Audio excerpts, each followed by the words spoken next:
llevar un programa completo hablando de los personajes a los que podría poner en aprietos Emilio Lozoya con sus declaraciones. Algunos hablan de Luis Videgaray, que ya le empezaron a hacer además artículos de qué es lo que está haciendo don Luis Videgaray en el MIT, creo, no sé dónde está trabajando en Estados Unidos, Peña Nieto, y el que sí ya dijo, a mí que me esculquen, aquí estoy a la orden, es Pedro Joaquín Codwell, el exsecretario de Energía. Pero definitivamente el hecho de que hoy podamos reportar que ya las autoridades españolas han autorizado la extradición a México de Emilio Lozoya pone a muchos priistas a poner las barbas a remojar, podemos decirlo ya así de una vez por todas. Solamente la condición moral de un presidente como Andrés Manuel López Obrador pudiera hacer un desmontaje político. Lo que estamos viendo es eso, es un desmontaje de las estructuras políticas tradicionales. Casi es un llamado a su jubilación. Y de alguna manera otros muy cercanos a Peña Nieto y los principales operadores como Videgaray estarían tratando de ver qué es lo que sucede tras la llegada de Lozoya. La colaboración de Lozoya es una colaboración fundamental.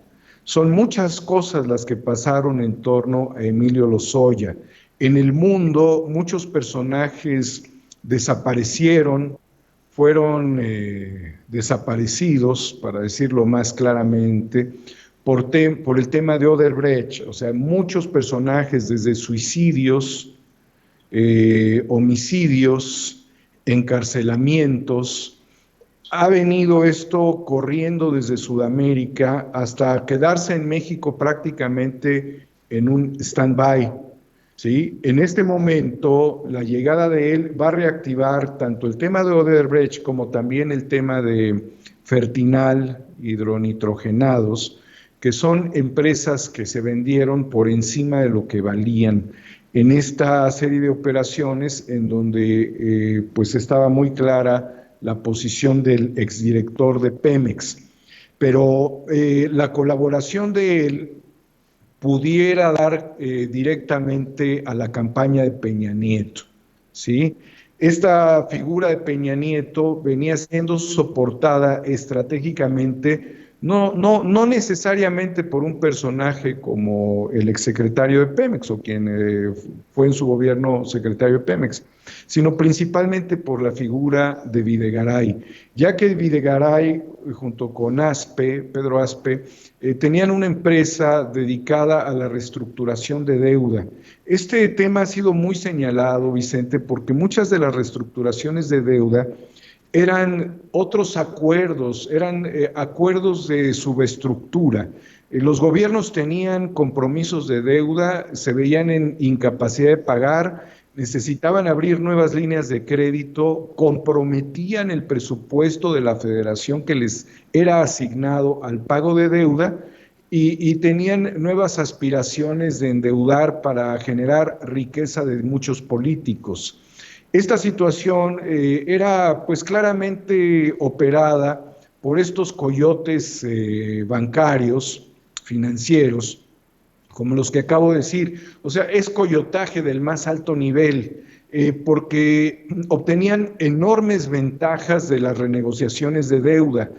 ¿Cómo puedes explicar que la administración de Arturo Montiel salió pues libre de toda culpa cuando tenía verdaderos boquetes financieros? O sea, esto se debió a que estas empresas con estos personajes que fueron considerados como smart guys, como chicos superinteligentes, operaban estos puentes que les daban salida por un lado a gobernantes y le daban entrada por otros a nuevos personajes que refrescaban el escenario político. Esa es la forma en la que llega Peña Nieto, junto con Televisa, que ha sido muy apapachada todavía por el gobierno de Andrés Manuel López Obrador, con el 11% del presupuesto para comunicación social o de comunicación social, que se los transfieren a ellos cantidades muy fuertes de dinero, ¿no?